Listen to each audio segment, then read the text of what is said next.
ஒரு தம்பிகிட்ட கேட்டேன், நீ என்ன வேலை பார்க்குறேன்னு. சாஃப்ட்வேரில் வேலை பார்க்குறேன்னாரு. சாப்பிட்டு போய் தானே வேலை பார்க்குறாயின்னு கேட்டேன் நான். அலைபேசி புதுசாக இருக்கே அப்படின்னேன். ஆமாண்ணே, இது 13Gன்னாரு. செல்ஃபோனில் எத்தனை ஜியும் வரலாம், 11G 13G 14Gலாம் வரலாம். ஆனால் கஞ்சி விவசாயி நாங்கள் தான் ஊற்றணும். விவசாயத்தை படிக்காதவன் செய்கிறதுன்னு நீங்கள் நினச்சிங்கன்னா, படித்தவனுக்கு பசிக்காதான்னு கேள்வி கேட்டால் பதில் இல்லை. அப்போ படித்தவன்லாம் சாப்பிடாத, யாரும் சாப்பிடாத, அவ்வளோதானே. இது எப்படிப்பட்ட போக்குன்னு பாருங்க. விளைநிலங்கள் எல்லாம் வீட்டு மனைகளாக வருது. நாம் விளைநிலங்களில் வீடை கட்டி மொட்டை மாடியில் தோட்டம் போடுவதை நாம் பெருமையாக பேசிக்கொண்டு இருக்கிறோம். நீங்கள் காய்கறி விளைய வைக்கலாம், வெண்டைக்காய் தக்காளி, உங்களுக்கு வேண்டிய கத்தரிக்காயை விளைய வச்சுக்கலாம். ஆனால் நெல், வாழை, கரும்பு, மற்ற பொருளெல்லாம் எங்கே விளைவிப்பீங்க? மொட்டை மாடியிலே விளைய வச்சிருவீங்களா? அப்போ எவ்வளோ பெரிய பேராபத்தை நோக்கி நாம் நகர்ந்து கொண்டிருக்கிறோங்கிறத நீங்கள் கவனிச்சுக்கணும். இலவசமாக அரிசி வருது அப்படின்னு நினைக்கிறோம். எத்தனை நாளுக்கு இலவசம் கொடுத்துட முடியும்னு யோசிக்கணும். ஒரு நாள் யோசிக்கணும். ஒரு மனிதன் தன் வாழ்நாளில் என்றாவது ஒரு நாள் வழக்கறிஞரை சந்திக்கிறான், அது அட்வொகேட்டை. என்றாவது ஒரு நாள் பொறியாளர் சந்திக்கிறான், இன்ஜினியரை. என்றாவது ஒரு நாள் மருத்துவரை சந்திக்கிறான், டாக்டரை. ஆனால் ஒரு நாளைக்கு 3 வேளை விவசாயியை சந்திக்கிறான். அதை புரிஞ்சுக்கணும்.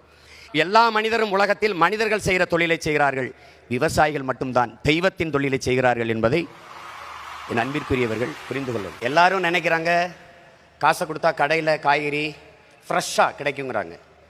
ஆனால் அந்த காய்கறி கடைக்கு வர்றதுக்கு தொலைதூரத்தில் ஒரு விவசாயி வெயிலில் காஞ்சி மழையில் நனைஞ்சி ரத்தம் வேர்வையாக உடம்புல ஊற்றி உப்பு பூக்க கண்ணு மொழியும் பிதுங்க கண்ணச்சதை தொங்க வெம்பாடு பட்டு உழைச்சா தான் உங்களுக்கு காய்கறி கடைக்கு வருது, அரிசி பருப்பு வருதுங்கிறத கவனத்தில் வச்சுக்கணும். விண்வெளியில் பறக்கிறோம், வானூர்தியில் பறக்கிறோம். வளர்ச்சி வானூர்தியில் போகிறவனுக்கும் பூமியிலிருந்தால் சோறு போகணுங்கிறத கவனிக்கணும். நீங்கள் எந்த நாட்டிலையும் கார் இல்லை, செல்ஃபோன் இல்லைன்னு புரட்சி வந்ததில்லை. ஆனால் நீரும் சோறும் இல்லைன்னா அங்கே புரட்சி வராமல் இருந்ததில்லை.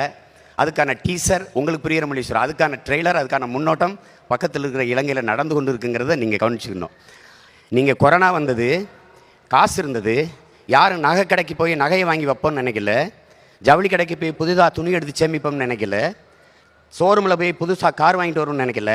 எங்கே மளிகை கடை திறந்துருக்கு, எங்கே காய்கறி கடை திறந்துருக்குன்னா நீங்கள் தேடினீங்க. அப்படின்னா உணவின் அவசியத்தை நீங்கள் புரிஞ்சுப்பீங்கன்னு நினைக்கிறேன். உலகத்தில் வேளாண்மையை கைவிட்ட எல்லா நாடுகளும் பிச்சை எடுக்குது.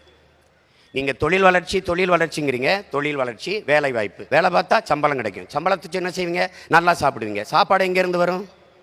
யார்ட்டையும் பதில் இல்லை. விவசாயத்தை படிக்காதவன் செய்கிற தொழில் என்று நினைக்கிறீங்க. விவசாயம் தொழிலே கிடையாது, அது நம் பண்பாடு, நம்முடைய வாழ்வியல் என்பதை நீங்கள் புரிஞ்சுக்கணும். விவசாயத்தை படிக்காதவன் செய்கிறதுன்னு நீங்கள் நினச்சிங்கன்னா, படித்தவனுக்கு பசிக்காதான்னு கேள்வி கேட்டால் பதில் இல்லை. அப்போ படித்தவன்லாம் சாப்பிடாத, யாரும் சாப்பிடாத, அவ்வளோதானே. இது எப்படிப்பட்ட போக்குன்னு பாருங்க.